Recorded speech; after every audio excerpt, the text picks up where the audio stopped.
রাশিয়ার জ্বালানি ও বিদ্যুৎ কেন্দ্র লক্ষ্য করে রাতভর ড্রোন হামলা চালিয়েছে ইউক্রেন।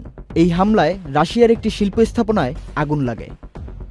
রুশ কর্মকর্তারা জানান ২৯ জানুয়ারি রাতে রাশিয়ার ৯টি অঞ্চলে ১০০টি ড্রোন দিয়ে এই হামলা চালানো হয়, তবে হামলাগুলো ঠেকিয়ে দেওয়া হয়েছে।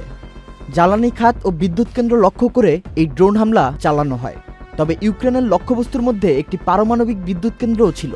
বেলারুশ সীমান্তবর্তী পশ্চিমাঞ্চলীয় স্মোলেন্স্ক অঞ্চলের পারমাণবিক বিদ্যুৎ কেন্দ্রে এই হামলা চালানো হয়।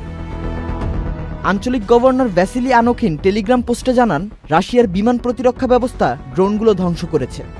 রাশিয়ার উত্তর পশ্চিমে অবস্থিত রয়েছে বিদ্যুৎ উৎপাদনকারী কেন্দ্র স্মোলেন্স্ক পারমাণবিক বিদ্যুৎ কেন্দ্র।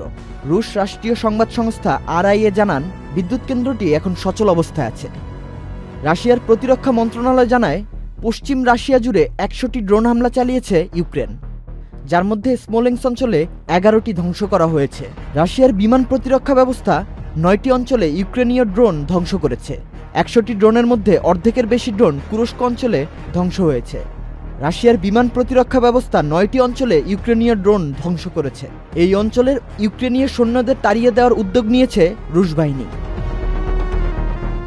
ইউক্রেন থেকে প্রায় ৮০০ কিলোমিটার পূর্বে নিজনি নভগরোড অঞ্চল কস্তভোদ।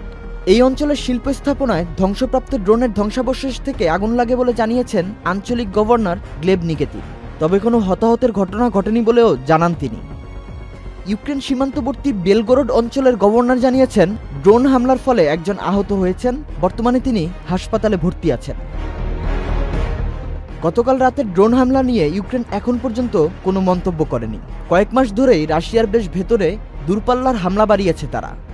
পশ্চিমা প্রযুক্তি ও অর্থের সহায়তায় এসব দূরপাল্লার হামলা চালাচ্ছে ইউক্রেন। রাশিয়ার অভ্যন্তরে তাদের হামলার মূল লক্ষ্য মস্কোর সামরিক অবকাঠামো ধ্বংস করা। মারুফুজ্জামান, চ্যানেল আই।